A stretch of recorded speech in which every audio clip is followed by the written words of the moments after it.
When the rainy season finishes, a few tourists head into the south of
tourists hop down from their land cruisers with cameras in hand, ready to capture a glimpse of this most violent and dangerous tribe they've only heard about or seen in magazines.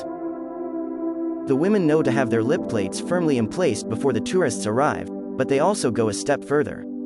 Members of the Mursi will paint their faces and then place upon their heads cow horns and bells bound by leather straps, beaded necklaces, fruit-bearing vines, and other trinkets used to stand out in a sort of competitive performance art to look the most exotic. The guides have already explained that the Mursi expect a tip for each photo, and the Mursi have learned that with each snapshot, tourists will pay.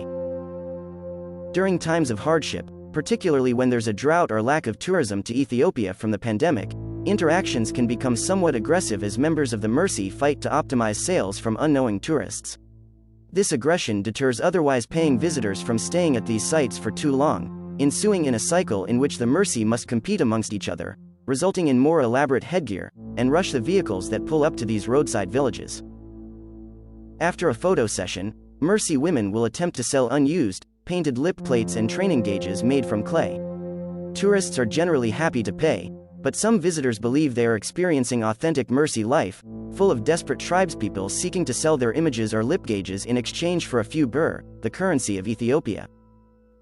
There's a lot at play here.